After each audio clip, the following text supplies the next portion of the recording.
Hello viewers, வணக்கம். இப்போ சொரக்காய் பொரியல் எப்படி பண்ணுறதுன்னு பார்க்கலாம். அதுக்கு தேவையான பொருட்கள்: சொரக்காய் ஒன்று பெருசாக எடுத்துக்கணும். அதில் பிஞ்சாக இருந்தால் தோல் கூட சீவ தேவையில்லை, அப்படியே சின்ன சின்ன பீஸாக கட் பண்ணி போட்டுக்கலாம்.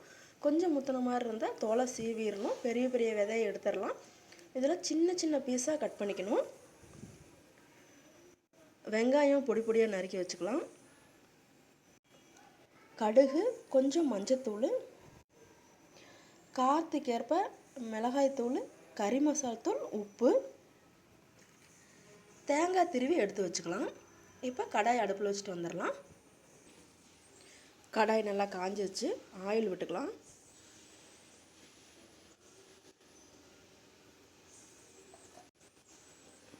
எண்ணெய் நல்லா காயிட்டும். கடுகும் மஞ்சத்தூளும் சேர்த்துக்கலாம்.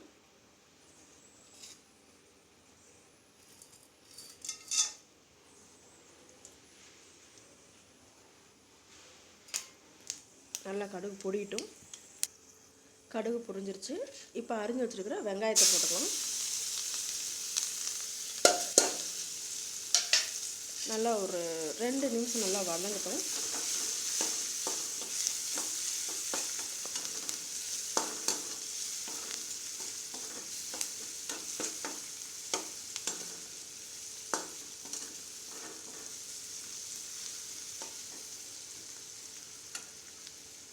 நம்ம இப்போ எண்ணெயிலே எடுத்து வச்சுருக்க மிளகாத்தூள், கறி மசாலாத்தூள், உப்பெல்லாம் போட்டுக்கலாம்.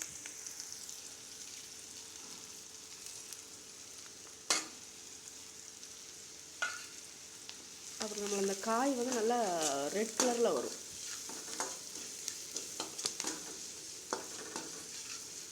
லைட்டாக 2 வணக்கிட்டு காயை உள்ளே போட்டு நல்லா வணக்கிடலாம்.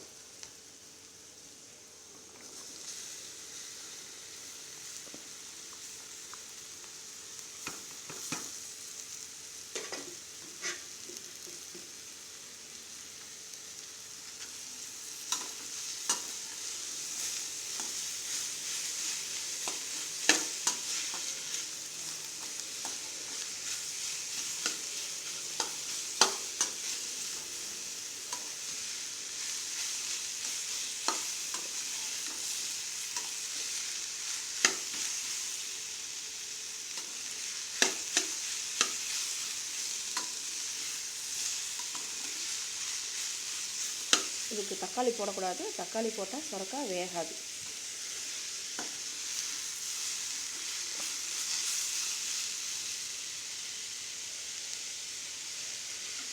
ஒரு 2 நிமிஷம் அப்படியே எண்ணெயிலே வதங்கிட்டு இருக்கோம். அப்புறம் தண்ணி ஊற்றி வேக வச்சுக்கலாம். தண்ணி ஊற்றிடலாம். நல்லா வேகட்டும். ஒரு 15 மினிட்ஸ் நல்லா வேகட்டும். சொரக்காய் நல்லா வெந்துருச்சு. இப்போ நல்லா தேங்காய் பூ போட்டு நல்லா கிளறி விட்டுக்கலாம். இதோட நடக்கல்ல இருந்து மிக்சியில் ஒரு ஓட்டு ஆட்டி அப்படியே தேங்காய் பூ மாதிரி அதை பண்ணி அது போட்டாலும் ரொம்ப டேஸ்ட்டாக இருக்கும்.